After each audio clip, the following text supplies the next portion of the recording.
Bon, c'est Denis Cugnot qui m'a demandé de faire part d'une expérience qu'on vient de monter à Lille avec l'Orchestre National de Lille, un prestigieux partenaire.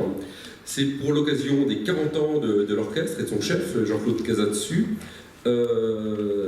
Les administrateurs voulaient faire un grand concert participatif, avec l'ONL au centre bien sûr, et puis plusieurs partenaires, des associations lilloises, des amateurs, et bien entendu des enfants.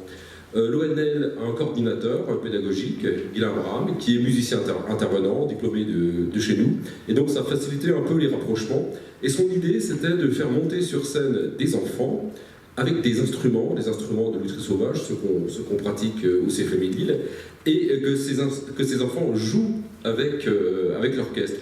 Alors bien sûr, c'est une idée qui m'a beaucoup amusé, qui m'a beaucoup plu. Soyons fous, un nouveau challenge. Ben oui, la scène de l'ONL avec des tubes de PVC. Pourquoi pas? Allons-y. 3 classes? Non, peut-être pas. On va limiter quand même, on va essayer de mesurer notre affaire. Donc on s'est retrouvé avec 2 classes de CM1, 2 professeurs des écoles partantes sur le fond, et un compositeur désigné par l'ONL. On a eu beaucoup de chance, c'était Alessandros Marqueas, qui est remarquable et qui vraiment a essayé de rentrer dans notre jeu. Donc l'idée c'était pour moi, aussi c'était pour m'amuser un peu, de faire un contre-orchestre d'enfants qui jouent avec les musiciens professionnels prestigieux de l'orchestre de Lille, mais on ne garderait que les cordes de l'orchestre finalement, voilà les cordes, pas les pupitres de solistes, mettre les touches de couleur, mais pour ces touches de couleur, non, il n'y a pas eu trop de colère, si un peu, bon, il a fallu mettre les étudiants au boulot, mais ça je crois qu'on est coutumier du fait, des fois ils sont fatigués effectivement, il faut aller les chercher, mais je crois que ça fait partie du jeu, nous aussi on est étudiants, enfin je parle pour moi. Bref, donc faire un contre-orchestre d'enfants et donc conserver les cordes de l'ONL. Alessandros a voulu garder 2 percussionnistes professionnels pour conserver cette pulsation tout du long. Et puis par contre, pour les touches de couleur, ne conserver que des pupitres d'enfants, c'est-à-dire la petite harmonie, flûte, différents types de flûtes, clarinette, différents types de clarinettes, cuivre, différents types de cuivre, plus une section de percussion avec 4 instruments différents, de façon à pouvoir monter une polyphonie à 4 parties. Donc on a décidé de l'instrumentation avec Alessandros, on lui a présenté nos modes. Ça c'était vite fait parce qu'avec les instruments sauvages, on peut tout faire, quoi. Il suffit qu'on nous demande ce qu'il faut, en perçant les trous au bon endroit, on a les échelles, y compris des trucs assez aberrants. Et Alessandros ne s'en est pas privé, mais n'empêche qu'en construisant des instruments spécifiquement pour le projet, on a réussi à rendre des choses jouables avec pas mal d'aisance. Donc tout le monde sait qu'apprendre un instrument c'est long, c'est difficile, maîtriser une flûte en hautbois, une clarinette c'est long, c'est difficile aussi parce qu'il faut maîtriser tout l'ambitus, les clés et tout le bazar. On a simplifié la chose en prenant des instruments spécifiquement adaptés au projet, c'est-à-dire Alessandros voulait des notes aiguës, on a fait des petites flûtes, des sifflets, il voulait des notes graves, on a fait des flûtes graves, il voulait des notes graves, des clarinettes, on a fait des clarinettes basses. Enfin, les instruments étaient vraiment dédiés, ce qui fait qu'il suffisait de souffler avec un minimum d'apprentissage, et on arrivait tout de suite à avoir cette typologie de son. Et les enfants étaient très fiers, parce que du coup, ils se retrouvaient comme certains musiciens d'orchestre, à avoir plusieurs instruments et à jongler, à changer d'instrument en fonction de ce qu'il fallait comme effet. Alors, oui, je crois qu'il n'y a qu'un CFMI et des musiciens intervenants pour être assez fous pour se lancer dans un tel projet et puis réussir à le mener, parce qu'il a fallu concevoir les instruments, les construire. Il a fallu créer les liens entre toutes ces personnes, les écoles, CPEM, l'inspection, les professeurs des écoles, les enfants, l'ONL. Un orchestre national, c'est une très très grosse machine, hein, on n'y va pas comme ça. Il a fallu aussi construire un projet parce que là aussi il a fallu que ça se fasse relativement vite, exigence du calendrier, donc on avait 9 semaines pour monter tout ça, à raison de 3/4 d'heure par semaine, autant vous dire que c'était pas grand chose, donc il a fallu être efficace. Par contre, comme toi Laurence, j'ai pu m'appuyer sur la promotion de 2e année, donc j'avais une armée, un bataillon de musiciens intervenants apprenants qui étaient prêts à jouer le jeu, à se répartir par petites brigades pour faire un apprentissage semi-collectif des instruments. Et finalement, ça l'a fait pas mal. La première semaine, sur les 9, il a fallu proposer des instruments aux enfants, les aguicher, leur montrer un peu ce qu'on pouvait en faire, leur permettre de les toucher, de les jouer, parce que c'est pas anodin un instrument de musique, on vous l'impose pas, on a des affinités, on a des appétences. Donc il a fallu prendre le temps, justement, de permettre aux enfants de choisir leurs instruments. Il a fallu gérer les cas difficiles. Bon, il y avait des enfants qui avaient des problèmes de coordination, c'est sûr que les instruments avec les trous latéraux, c'était pas simple, donc on a trouvé à les valoriser ailleurs.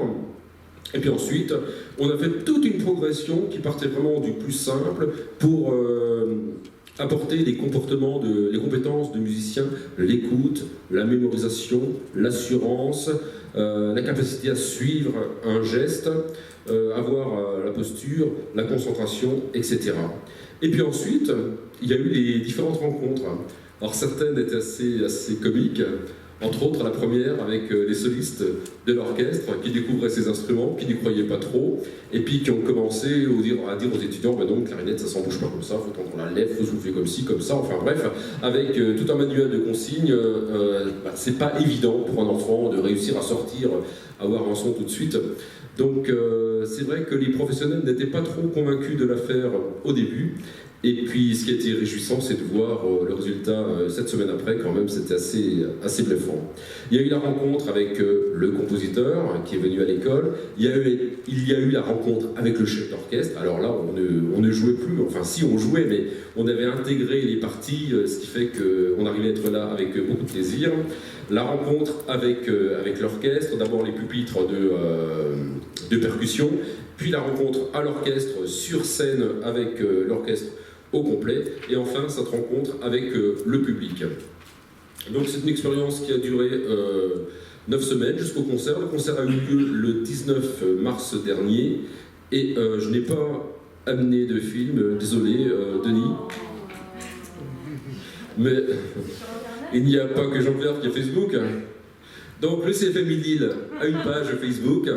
Allez-y, likez tant que vous voulez. Vous allez à les dates précédentes, le 19 mars, vous aurez des images, des répétitions. Donc on entend vraiment l'œuvre en train de se monter, les partiels, les pupitres, le tutti enfant. Et puis sur la page de l'ONL, vous avez donc le spectacle filmé dans son intégralité. Alors l'œuvre d'Alessandro, c'est vrai que c'était quand même une pièce difficile, mais ça l'a fait. J'ai eu très peur à certains moments.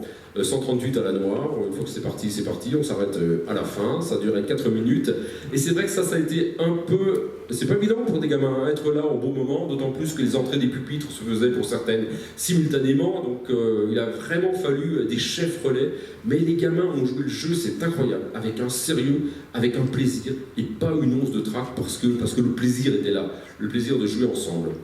Donc pour compenser un peu ce temps passé très vite, trop vite, pour se redonner le plaisir de rejouer ensemble, Alessandro s'est accepté de faire une déambulation en fin de concert, déambulation dans laquelle les enfants reprenaient des patterns rythmiques qu'ils avaient travaillés dans la première œuvre, et ça a été assez magnifique parce que là on a pu voir l'autonomie musicale qu'avaient pu acquérir les enfants pour finalement emporter une salle de 1500 personnes, et puis le somnum qui arrive des fois à des moments on ne les attend plus, ça malheureusement ce n'est pas sur le film de l'ONL, ça a été retour des enfants, retour vers les loges, ils ont traversé le hall d'accueil où se trouvaient leurs parents, ils se sont mis à jouer, et là on a pu les voir remettre en place des structures rythmiques, ressortir des bribes mélodiques et aux clarinettes et aux flûtes.